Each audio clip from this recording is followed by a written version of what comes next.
आज बिहार कैबिनेट की अहम बैठक होने वाली है। बिहार के माननीय मुख्यमंत्री श्री नीतीश कुमार की अध्यक्षता में बिहार कैबिनेट की बैठक शुरू होने वाली है। तमाम वर्ग के जो कर्मचारी हैं वो लगातार इस आस में बैठे हैं कि माननीय मुख्यमंत्री श्री नीतीश कुमार किन विभागों को लेकर आज बिहार कैबिनेट में फैसला ले सकते हैं। यानी कि तमाम वर्ग के संविदा कर्मचारियों को लेकर बहुत ही बड़ी खबर के साथ साथ बहुत ही अच्छी खबर है। आखिरकार आज की इस खबर में आप तमाम वर्ग के संविदा कर्मचारियों को बताएंगे कि आखिरकार किन किन विभागों का फाइल जो है राज्य कैबिनेट में प्रस्तावित किए जाएंगे।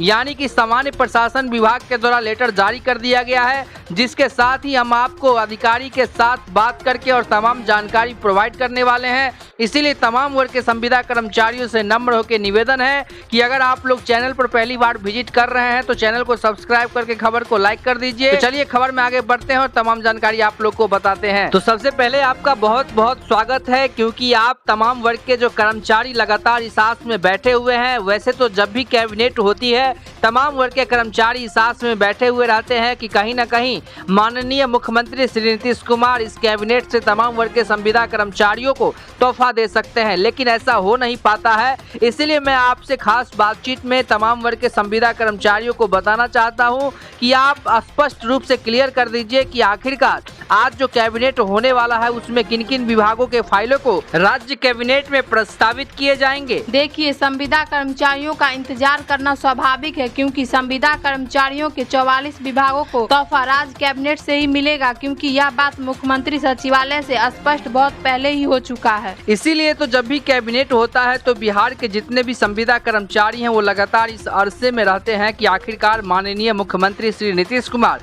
इस कैबिनेट से हम लोगों को लेकर के बड़ा ऐलान कर सकते हैं, राज्य कैबिनेट का मुहर लगा सकते हैं। क्योंकि संविदा कर्मचारियों के साथ हो रहे प्रताड़ना को कहीं न कहीं कम करने को लेकर माननीय मुख्यमंत्री श्री नीतीश कुमार सक्रिय हैं और उन्होंने लगातार जिस प्रकार से एक अनिवार्य बैठक करके और तमाम जो उन्होंने निर्देश लिए हैं और तमाम निर्देश जो विभाग को दिए हैं उसमें यही लगता है कि संविदा कर्मचारियों को लेकर बहुत जल्द ही बड़ा फैसला होने वाला है। तो अब आप हमें ये बताइए कि आखिरकार संविदा कर्मचारी इस कैबिनेट से आशा लगाए कि संविदा कर्मचारियों को इस कैबिनेट से जो है तमाम तरह की सुविधाएं मिल सकता है कि नहीं। देखिए, मैं बिल्कुल यह बात बताऊंगी कि संविदा कर्मचारियों को इस कैबिनेट से तोहफा मिल सकता है कि नहीं, लेकिन उससे पहले संविदा कर्मचारियों को यह जानना होगा कि आखिरकार किन किन विभागों का कार्य सामान्य प्रशासन विभाग के अधीन चल रहा था।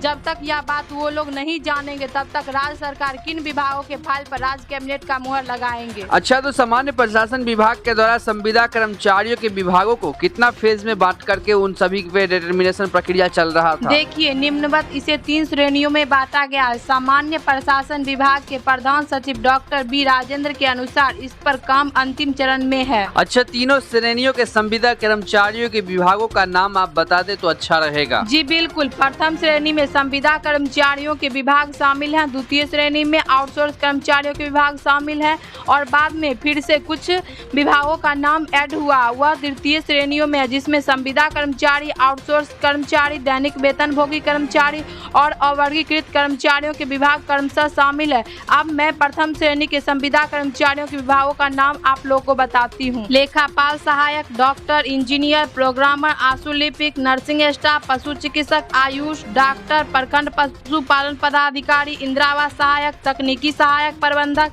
प्रयोगशाला सहायक, कार्यक्रम पदाधिकारी, पर्यवेक्षक, वैज्ञानिक सहायक, वन श्रमिक, कृषि विशेषज्ञ, जिला प्रोवेजन अधिकारी, भ्रमणशील पशु चिकित्सक पदाधिकारी, डाटा एंट्री ऑपरेटर, व्यवसाय अनुदेशक, पंचायत तकनीकी सहायक। मतलब प्रथम श्रेणी में संविदा कर्मचारियों के 23 विभाग ही शामिल हैं। जी बिल्कुल, प्रथम श्रेणी में संविदा कर्मचारियों के 23 विभाग ही शामिल है। तो चलिए अब द्वितीय श्रेणी के कर्मचारियों के विभागों के बारे में बताते हैं। किसान सलाहकार, ममता दीदी, आशा कार्यकर्ता, आंगनबाड़ी सेविका सहायिका, सामुदायिक कार्यकर्ता, प्रहरी, चौकीदार, जनरेटर चालक, न्याय मित्र, टोला सेवक, तालमी मरकज, ब्लॉक परियोजना प्रबंधक, आशुलिपिक अमीन, आयुष चिकित्सक, सहायक अभियंता, सांख्यिकी अन्वेषक, सहायक इंजीनियर, सामुदायिक कार्यकर्ता, लेखापाल सहायक, programmer, IT boys, IT operator, Beltron Urmila international data entry operator, राजस्व एवं भूमि सुधार विभाग, बिजली विभाग, पीएचडी के पंप ऑपरेटर, कार्यपालक सहायक, ग्रामीण विकास विभाग,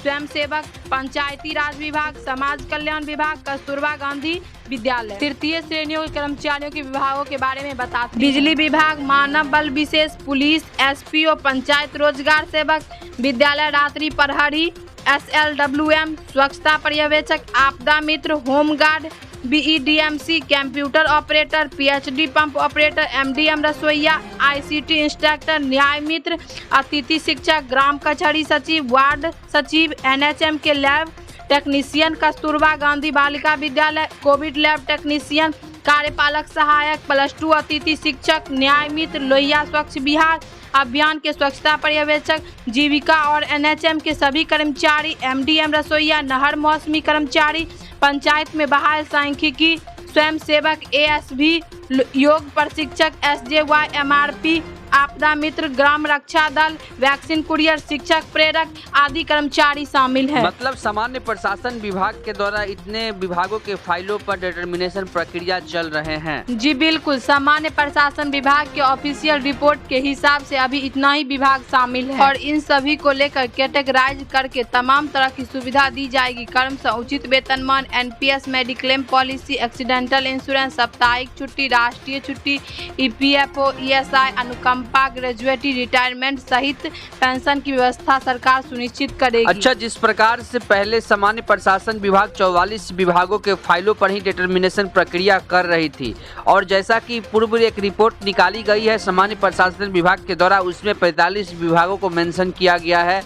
ऐसा कैसे हुआ? देखिए, बिल्कुल पहले सामान्य प्रशासन विभाग के अधीन कुल 44 विभागों का डिटर्मिनेशन प्रक्रिया ही चल रहा था, लेकिन 16 तारीख को मुख्यमंत्री महोदय के समक्ष जब समीक्षा के लिए फाइल को रखा गया तब मुख्यमंत्री महोदय ने एक और विभाग को शामिल किया, जिसके वजह से 44 पहले थे और एक बाद में आकर के जुड़ गया, जिसके बाद विभागों की कुल संख्या 45 हो गई। अच्छा, अभी आपने निम्नवत जितने भी विभागों का नाम बताया, जैसे कि आपने प्रथम श्रेणी, द्वितीय श्रेणी, तृतीय श्रेणी के संविदा कर्मचारियों के विभागों का नाम बताया, तो आपको क्या लगता है कि आज के इस कैबिनेट में संविदा कर्मचारियों के किन किन विभागों पर राज्य कैबिनेट की मुहर लग करके उसे राज्य में लागू कर दिया जाएगा? यानी कुल मिलाकर के कहा जाए तो किन किन संविदा कर्मचारियों के विभागों को आज बड़ा तोहफा मिल सकता है? देखिए, वैसे कैबिनेट से 2 दिन पहले जिन जिन विभागों पर कैबिनेट की मोहर लगनी होती है उसे मुख्यमंत्री के प्रधान सचिव के द्वारा राज्य कैबिनेट को स्थानांतरित कर दी जाती है, लेकिन जिस प्रकार से सामान्य प्रशासन विभाग से जानकारी आ रही है कि